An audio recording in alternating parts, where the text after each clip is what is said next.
In the next 5 minutes, I'm gonna teach you a proven technique of how to conduct an effective sales meeting that gets anybody to wanna buy anything. Right at the top of the meeting, you wanna make sure that you're building rapport with that person. And the best way to build rapport with them is to find something you have in common with them. So from your research, you wanna search for, is there anything that can connect you to, right? So check out your CRM system, see if your companies have ever worked together in the past, then make sure that you go to their LinkedIn page and see if there's anything about their history which could connect you guys. It could be that you're something as simple as you're in the same LinkedIn group, or it could be that you went to the same school, or your companies may have worked together in the past. Providing that information up front is gonna immediately start bringing down their walls, and it's gonna help you building credibility, which is crucial to do right up front in the meeting. Turn yourself from a vendor to a potential strategic partner. You want to be speaking roughly 30% of the time, while your prospect is speaking the rest of the time about something that they care about. And the easiest way to get them to open up is to set a clear agenda as to what they're going to get out of the meeting, right? For example, you might say, all right, so since you're not familiar with our company, I'm going to give you a bit of information on who we are, what we do, what makes us different, and how we're helping similar companies to you. From there, if everything makes sense and you're interested in a second meeting, why don't we go ahead and set up those next steps? Does that work? It's vitally important you get them to say, yes, that does work. Because later in the meeting, you're gonna reference those words. You're gonna say, hey, it sounds like this would be helpful. So per our initial conversation, why don't we set up those next steps? So having those next steps in mind while you're going into the meeting is gonna be very important to ensure this is a very successful and productive meeting. All right, from there, what you're gonna do is tell them what you just told them that you're gonna tell them. So for example, you might say, my company is a mid-sized technology company. We're helping out mid-sized to large companies with streamlining their processes. There's 3 different ways that you can work with us. Which partnership model do you think would make the most sense for you?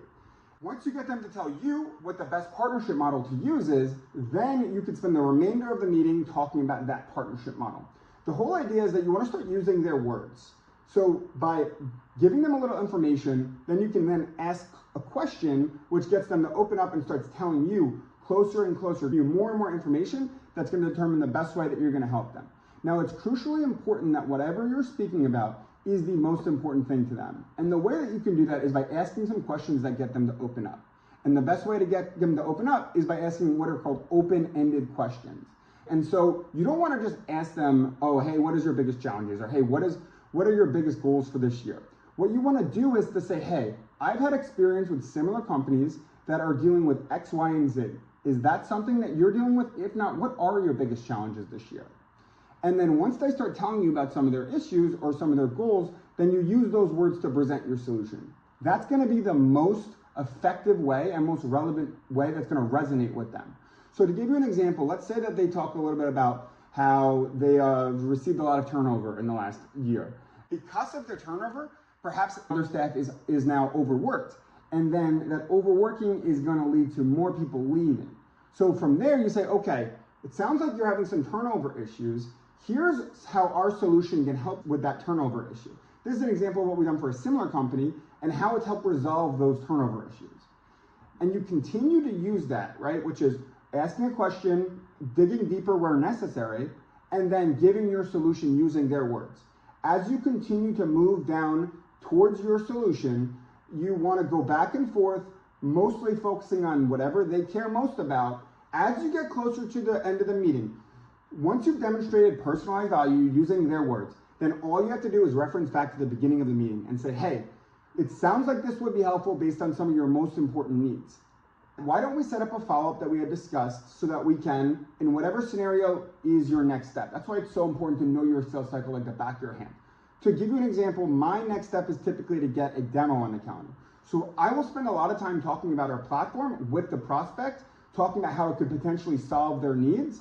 And then by the end of it, of course, there's going to be a lot of natural curiosity. And so what I'll say is, hey, it sounds like our platform could be a very big benefit to you based on the challenges that you're having.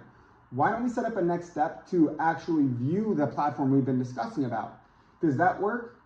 They might say yes. And then I'll say, great. Do you mind taking out your calendar? Why don't we get that scheduled right now? How does the rest of your week look? From there, just be quiet, let them take out their calendar and give you some times.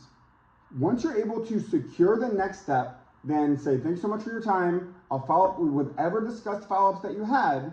and then you end the meeting. Now, it's critically important that there are 5 things that you need to make any sale. And that's what I talk about in my next video. I highly recommend watching it up here.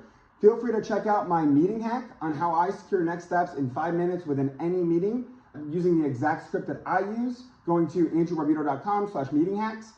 Feel free to check out my book where I talk about all of the processes that I use to go from 0 to $250 million in sales, beating my quota for 4 straight years, and being the top sales producer at my company.